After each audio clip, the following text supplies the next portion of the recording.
Hello and welcome guys, स्वागत है आप लोग का यूनिट नंबर 1 टेक्निकल कम्युनिकेशन, जो कि एक टीयू की एक सब्जेक्ट है।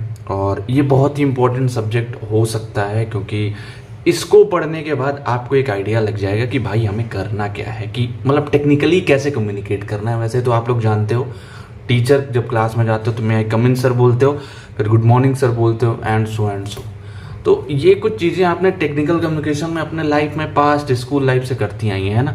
जैसे टीचर से ज़्यादा पर्सनल नहीं होना रहता है ना। कुछ बच्चे हो जाते हैं यार, उनकी तो यार किस्मत होती है, पर हमें ज़्यादा टेक्निकल कम्युनिकेशन में किसी से ज़्यादा पर्सनल नहीं होना है कि भाई आप कैसे हो, क्या करते हो, क्या खाते हो, कब उठते हो, कब सोते हो, कब हकते हो एंड ऑल। ये चीज़ें हमें नहीं पूछनी है, ठीक है। तो चलिए यूनिट 1 की बात करें तो हमारी यूनिट 1 है फंडामेंटल ऑफ टेक्निकल कम्युनिकेशन। तो इसमें आपको बेसिक्स बताए जाएंगे, ठीक है, कि क्या होते हैं बेसिक्स, क्या होते हैं बेस, क्या है एंड सो ऑन। पहला टॉपिक हमारा टेक्निकल कम्युनिकेशन। भाई होता क्या है? तो टेक्निकल कम्युनिकेशन नाम से क्या लग रहा है? टेक्निकल गुरुजी क्या बताते हैं वहां के। तो दोस्तों गाइस, इसमें ये है, इसमें ये फीचर है एंड सो। तो उसी तरह यहाँ पे हमें टेक्निकल चीज़ों के बारे में पढ़ना है। टीसी मतलब टेक्निकल कम्युनिकेशन को हम लोग टीसी से डिनोट करेंगे, is communicating a specific message to specific audience with specific purpose. मतलब आपको एक मैसेज पास करना है, एक स्पेसिफिक मैसेज पास करना है, किसको? एक स्पेसिफिक ऑडियंस को विद स्पेसिफिक पर्पज। मतलब एक पर्पज निकल के आना चाहिए, ठीक है। मतलब एक पर्पज के पॉइंट ऑफ व्यू से ही आपको बात करना है उनसे। आप उनसे हालचाल लेने के लिए फ़ोन नहीं कर सकते। जैसे कभी कस्टमर केयर को फ़ोन किया है ना, नेटवर्क नहीं चल रहा, तो क्या बोलते हो? मैम मेरा नेटवर्क नहीं चल रहा है। अभी बोलते हो कि अच्छा कैसी हो, क्या कर रही हो, सुबह से खाना खाया, मेरे बाबू ने खाना खाया। तो ये सारी चीज़ें वहाँ है। अगर आप उनसे बोलोगे आप कहाँ रहते हो, क्या करते हो, तो वो ऐसे बोलेंगे सॉरी सर, हमें ये इन्फॉर्मेशन आपको देने की अनुमति नहीं है। तो आप उनसे अगर टेक्निकल पूछेंगे, नेटवर्क नहीं आ रहा है, ठीक है सर, हम आपकी समस्या का समाधान करेंगे। और बिल्कुल नहीं आ रहा है, कल से मेरा नेटवर्क उड़ गया, हम सिम तोड़ के फेंक देंगे। सर आप परेशान मत होइए, यहाँ तक वो जवाब देंगे। अब आप पर्सनल हो गए, घर में कितने लोग हैं, कौन कौन है, भाई क्या करता है, पिताजी क्या करते हैं, कितना दहेज देंगे शादी में, तो ये सारी चीज़ें वहाँ पे वो लोग रेस्ट्रिक्ट करते हैं। Examples, user guides. तो आप जैसे कोई फ़ोन लेके आते हो, एक यूज़र मैनुअल रहता है, तो उसमें क्या रहता है, ये थोड़ी ना लिखा रहता है कि आपकी प्रॉपर्टी क्या है, आप कैसे, वो चीज़ें थोड़ी ना। उसमें लिखा होता है कि अगर ये चीज़ खराब होता है तो ये काम करना है। यूज़र गाइड मतलब बटन यहाँ है, इसको दबाओगे तो फ़ोन ऑन होगा एंड सो, ठीक। सॉफ्टवेयर इंस्ट्रक्शन, जब भी कोई नया ऐप डाउनलोड करते हो तो इंस्ट्रक्शंस आते हैं, है ना। तो वो एक स्पेसिफिक पर्पज, भाई आपने ऐप डाउनलोड किया, आपको कुछ काम है उस ऐप से, तो आपको स्पेसिफिक इन्फॉर्मेशन दे रहे हैं कि ऐसे ऐसे करोगे तो ऐसे होगा। वो थोड़ी ना बताएंगे ये लो पासवर्ड, ये लो, अरे हमारा ऐप अब नहीं, हमारा नहीं रहा, तुम्हारा है भाई, ले जाओ तुम इस्तेमाल करो, अपने नाम करवा लो। ऐसी चीज़ें नहीं होती हैं, ठीक है। मेडिकल इंस्ट्रक्शंस, तो मेडिकल जब डॉक्टर आता है, डॉक्टर दवाई लिख के देता है, तो आपको दवाई के पीछे ना इंस्ट्रक्शंस टू यूज़, वो सारी चीज़ें लिख के मिलती हैं। तो कैसे यूज़ करना है, कि आपके साइकेट्रिस्ट ने क्या बताया है, फिजिशियन ने क्या बताया है, कितनी बार यूज़ करना है, दिन में 2 बार खाना है या दिन में 1 बार खाना है। तो सारी चीज़ें जो होती हैं आपकी मेडिकल इंस्ट्रक्शंस में आ गई। ट्रेनिंग प्रोग्राम्स, तो ट्रेनिंग प्रोग्राम्स क्या हो गए? अगर आप किसी को ट्रेनिंग देते हो तो आप उसको क्या करते हो, एक स्पेसिफिक इन्फॉर्मेशन दे रहे हो। अब भाई जैसे आपकी कंपनी सॉफ्टवेयर बेस है, तो आप उनको सॉफ्टवेयर बेस नॉलेज दोगे 6 महीने की ट्रेनिंग में। जब भी आपका प्लेसमेंट होता है तो आपकी जो ट्रेनिंग होती है वहाँ पे क्या होता है, एक स्पेसिफिक मैसेज, एक स्पेसिफिक टास्क दिया जाता है स्पेसिफिक ऑडियंस को। भाई जिन लोगों ने CS सीखा है उन्हीं लोग को सॉफ्टवेयर वाला काम दिया जाएगा ना कि मैकेनिकल वाले जो दिन भर मैकेनिकल सीख के आए हैं उनको आप सोचो CS का दिया जाए। हाँ भाई वो अलग बात है कि वो अपने में कुछ चीज़ें डेवलप करके आए हों, उसकी बात नहीं कर रहा हूँ, विद स्पेसिफिक पर्पज, ठीक। तो स्पेसिफिक पर्पज क्या है, भाई ये बंदा ये काम सीख लेगा, हमारी कंपनी में अपना योगदान देगा और फिर हमारी कंपनी ग्रो करेगी, इसको भी हम पैसा देंगे। तो दिस इज द टास्क, ठीक। तो ट्रेनिंग प्रोग्राम्स हो गए। चलिए अब फीचर्स ऑफ टेक्निकल कम्युनिकेशन हम लोग देख लेते हैं कि भाई क्या क्या फीचर्स होते हैं टेक्निकल कम्युनिकेशन के। तो फीचर्स की बात करें, focuses on the reader not the writer. तो ये रीडर के ऊपर फोकस करता है, राइटर के ऊपर नहीं। राइटर, अब मैं लिख रहा हूँ, आपको समझ में आना चाहिए, आपको समझ में नहीं आ रहा है तो बेकार है लिखना, है ना। तो ऐसे लैंग्वेज में हमें लिखना है कि जो रीडर है वो गेट इट कर सके, है ना। क्लियर एंड रेलिवेंट, तो क्लियरली लिखा हो कि क्या मैसेज पास करना है, कब पास करना है एंड क्यों पास करना है, ठीक है। टारगेट्स अ ग्लोबल ऑडियंस, मतलब उसमें जैसे कि आप देखोगे ज़्यादातर प्रोडक्ट्स में अंग्रेजी में लिखा होता है, क्यों? क्योंकि ग्लोबल ऑडियंस को हम लोग को टारगेट करना है। अब ये सोचो देहाती में लिख देंगे तो आधे जो अंग्रेज आजकल जो सीबीएसई वाले बोर्ड के बच्चे हैं, अब उनको तुम बोलोगे गोबर के ओखली, भाई वो कंडा बोल दोगे उनको समझ में नहीं आएगा। बोलो जब तक कि वो क्या काउ डंग केक, तब वो जाके समझेंगे अच्छा ये ओपली को ये बोलते हैं। ओहो, तो सीबीएसई बोर्ड वालों को नहीं समझ में आता है, ठीक है। तो देहाती में ना लिख के भाई लिख दिया जाता है कि वो भाई, मतलब समझ लो ना, जो ब्रिलियंट आदमी है वो ऐसा खेल खेलते हैं। तो एक ग्लोबल ऑडियंस को हम लोग टारगेट कर रहे हैं। फर्क क्या है? Persuasive and truthful. तो परसुएसिव है, परसुएसिव मतलब क्या समझ लो, जैसे एक शैम्पू है ना, उस पर ऐड लिखा है कि भाई ये अगर तुम लगाओगे तुम्हारे एक बाल नहीं गिरेंगे, एक बाल नहीं गिरेंगे, ठीक है। तुम चाहे जितना उनको नोच नोच के निकालोगे तब भी एक बाल नहीं गिरेंगे, तो ये गारंटी लेते हैं ना। मगर ट्रुथफुल होना चाहिए, ये चीज़ याद रखना, ठीक है। ऐसा नहीं कि ऐसे लिख दिया कि इसको रेड बुल पीने के बाद तुम्हारे पंख आ जाएंगे, तुम उड़ने लगोगे आसमान की, जैसे ही जो है सैर कराओगे, तो वो चीज़ें गलत है ना। तो परसुएसिव होना चाहिए, मतलब परसुएड हो लोग खरीदने के लिए भाई कि हाँ यार ये मस्त है, ये करना है ना। Persuasive and truthful. फिर इज बेस्ड ऑन रिसर्च। तो बेसिकली हमारी जो टेक्निकल कम्युनिकेशन क्या है वो रिसर्च पे बेस्ड होती है। मतलब कि हमें रिसर्च वाली एनालिसिस को भी यूज़ करके चीज़ों को डिलीवरेट करना है ना। तो चलिए अब आगे बढ़ते हैं। Approaches of technical communication. तो क्या क्या अप्रोचेस हैं? ये बेसिकली आपका फीचर्स, और ये आप इनको कंबाइन कर सकते हो, ठीक है। बिना डरे बिना कुछ किए इनको आप कंबाइन कर सकते हो। जैसे मैं बता दूं, ब्रेविटी, ABCS याद रखना, ABCS। ए से हो गया आपका एक्यूरेसी, तो चलिए एक्यूरेसी से स्टार्ट करते हैं। करेक्टनेस, मतलब जो भी आप लिख रहे हो उसमें करेक्टनेस हो, मतलब check spelling mistake, grammar, punctuation, ये चीज़ें ना हो। जैसे रहता नहीं कि आप देखोगे बसों में क्या लिखा रहता है, जैसे जो स्कूल वाली बसें होती हैं उसमें लिखा होता है सावधान, भाई धा है, थोड़ा समझ लेना। बट यहाँ पे कुछ नहीं रहेगा, ठीक है। यहाँ पे ऐसे लिखेंगे बच्चे हैं। अब जानते हो मैं जब छोटा था मैं सोचता यार सावधान बच्चे हैं, इस बस के बच्चे बड़े सीधे हैं, मैं यही समझता था, लिटरली बता रहा हूँ। जो कि सही बात ये होती कि सावधान के बाद ये एक्सक्लामेशन होना चाहिए कि सावधान, आप लोग सावधान होके चलिए, इस गाड़ी में बच्चे हैं। तो भाई ये समझो अगर एक्सक्लामेशन का महत्व आपने गलत कर दिया तो सावधान बच्चे हैं, है ना। तो एक एग्जाम्पल बहुत गंदा था, वो मैं देना नहीं चाहूँगा। चलिए, तो ए से हो गया हमारा सावधान बच्चे हैं, ठीक है। तो एक्यूरेसी में यही कि करेक्टनेस होना चाहिए, है ना। कई कई जगह आप देखोगे यूनिवर्सिटीज़ के नाम ही गायब हो जाते हैं भाई। जैसे कुछ भी है, अगर ग्रीन है तो भाई जी गायब कर देंगे, रीन लिख देंगे। तो ये चीज़ें नहीं है, ये चीज़ें गलत हो जाती हैं, ठीक है। इनको आप नहीं इंप्लीमेंट कर सकते, कि आपको एक्यूरेट रहना है, ठीक है। ए से हो गया, बी से हो गया ब्रेविटी। ब्रेविटी का मतलब क्या होता है? Compacting down our message to least possible words, मतलब कि कम से कम शब्दों में आप ज़्यादा से ज़्यादा मैसेज को बयां कर सकें, है ना। वही होती है आपकी ब्रेविटी। देखो एवरेज ह्यूमन अटेंशन 8.25 सेकंड का है, मतलब अगर आदमी ने तुम्हारी ऐड देखी, कुछ भी देखा, तो 8.25 सेकंड तक एकदम फोकस होके चील की निगाह से देखेगा, उसके बाद कहेगा कुछ भी है। तो ये याद रखो कि उस 8.25 सेकंड में तुम्हें उसका ध्यान खींच के अपने प्रोडक्ट पे लाना है, उसको कहना बस भाई तेरे लिए यही है ना, तेरे लिए इससे बढ़िया कोई नहीं है, ले जा इसको, ठीक है। तो वो हो गया आपका ब्रेविटी। तो ब्रेविटी में क्या है कि कम से कम शब्दों में ज़्यादा से ज़्यादा इंफॉर्मेशन लिखनी है और क्लियर लिखनी है, ठीक है। तो ये आपका ब्रेविटी हो गया। ए बी हो गया हमारा। सी आ जाओ, क्लियरिटी। क्लियरिटी जान ही रहे हो भाई, नाम से क्या है, क्लियर होना चाहिए, क्लियर कट मैसेज होना चाहिए, नो डबल मीनिंग, है ना। डबल मीनिंग नहीं होने चाहिए। आप कुछ भी लिख रहे हो तो वो आपका क्लियर कट हो, ठीक है। ठीक है, तो चलिए नेक्स्ट पे चलते हैं। यूटिलिटी। यूटिलिटी क्या है? Use simple sentences, avoid heavy vocab, 8 to 12 words in a sentence. तो अगर आप कुछ भी टेक्निकल कम्युनिकेशन का यूज़ कर रहे हो तो आपको क्या करना है, आप सिंपल से सिंपल सेंटेंस यूज़ करो।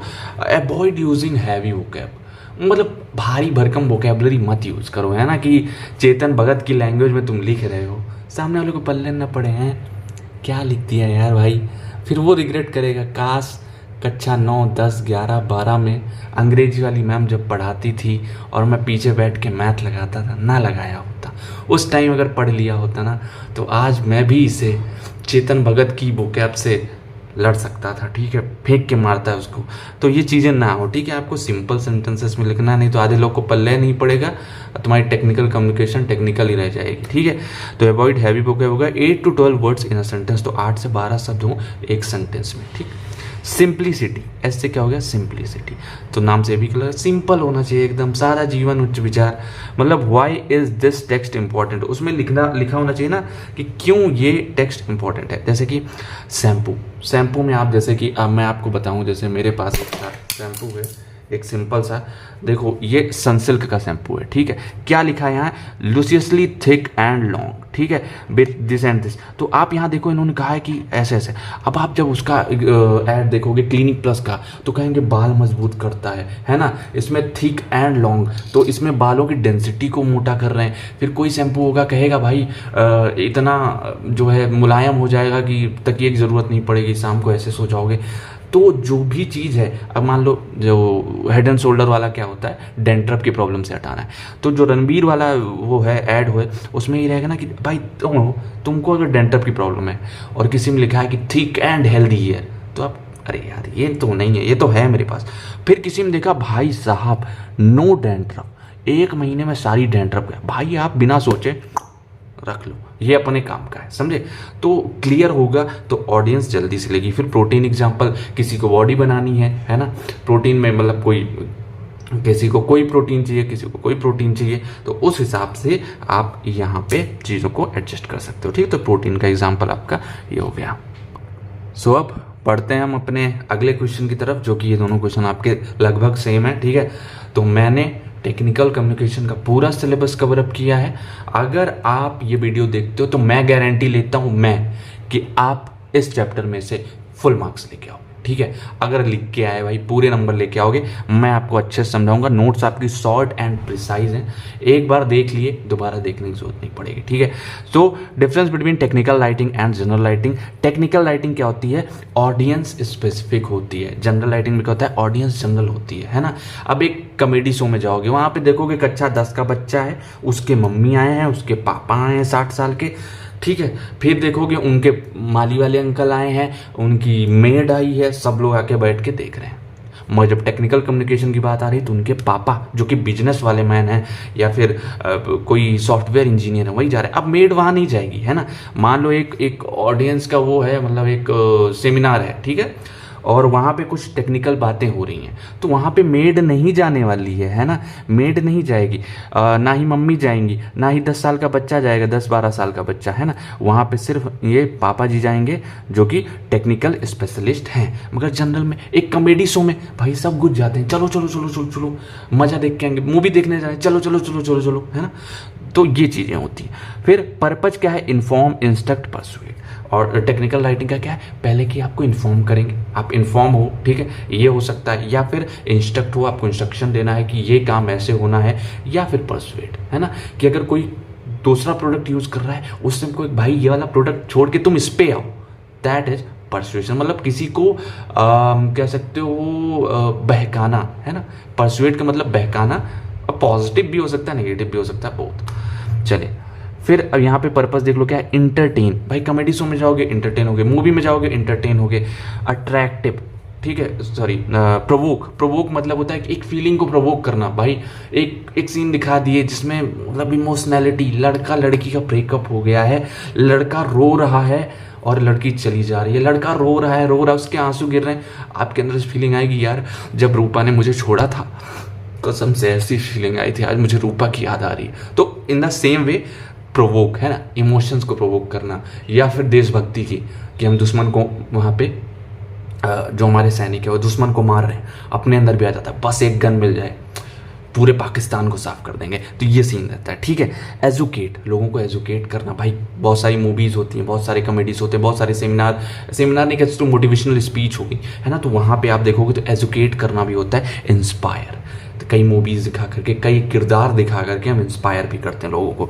स्टाइल क्या होता है? Simple, to the point, formal, scientific, precise. सब समझ लो। सिंपल का मतलब सिंपल होता है कि भाई ज़्यादा हैवी वोकैब ना हो। टू द पॉइंट, ये काम करना है, टू द पॉइंट होगा। फॉर्मल, फॉर्मल मतलब एक रूल चलता है ना, किसी को भी आप ऐसे में कुछ भी नहीं बोल सकते। जैसे भैया, आप देखोगे जितने भी इंजीनियरिंग कॉलेजेस में होते हो तो जो सीनियर जूनियर का रिलेशन होता है उसमें भैया दीदी नहीं होता है, बल्कि क्या होता है? Sir ma'am, sir ma'am. तो ये चीज़ याद रखना, ठीक है। फिर क्या है? साइंटिफिक, साइंटिफिक नॉलेज होनी चाहिए उसमें, मतलब साइंटिफिकली हम लोग उस चीज़ को करते हैं। लास्ट क्या है? प्रिसाइज, मतलब एक्यूरेट होना चाहिए, एक्यूरेसी होनी चाहिए, छोटा होना चाहिए। स्टाइल क्या हमारा? इनफॉर्मल, इनफॉर्मल हो सकता है, कुछ भी इस्तेमाल कर लेते हैं, है ना। दिल्ली वाले हैं तो दिल्ली से हैं, डैश, ठीक है।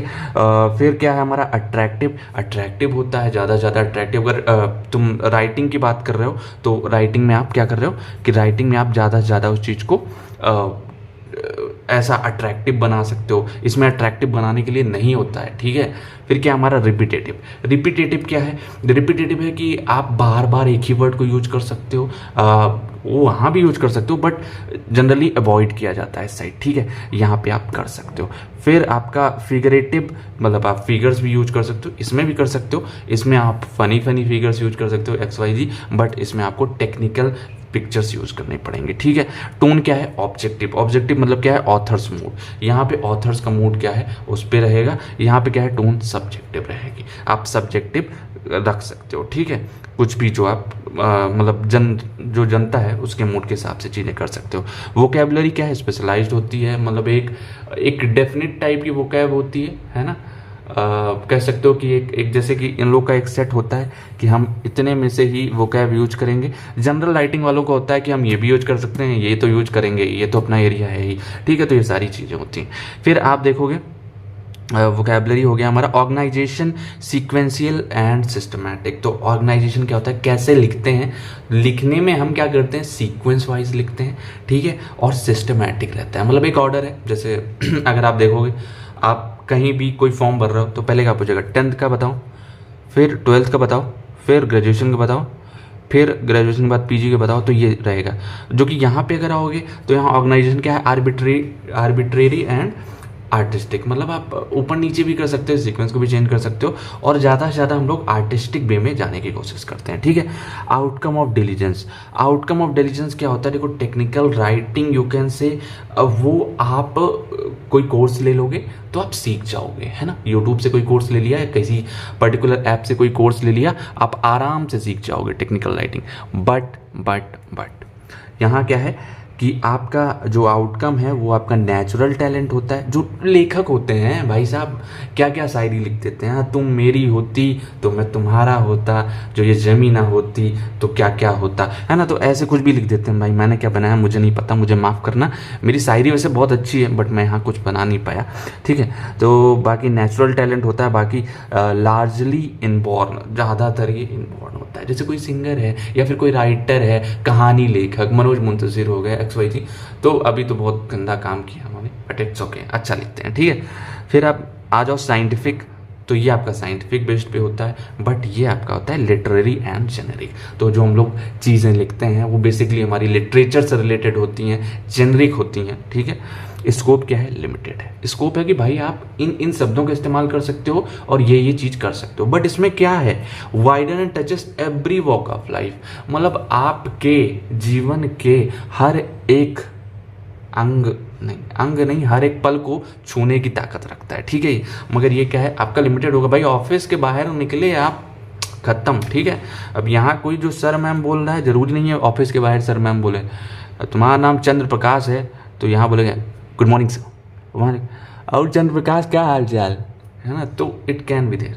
चलिए अब बात कर लेते हैं हम लोग सेम यहाँ पे कि difference between technical communication and general communication. तो इसमें क्या होता है? सेम आपने राइटिंग देखी, यहाँ पे राइटिंग है, यहाँ पे कम्युनिकेशन है। तो यहाँ पे हम लोग बोलने वाला या फिर कम्युनिकेट करेंगे, ठीक है।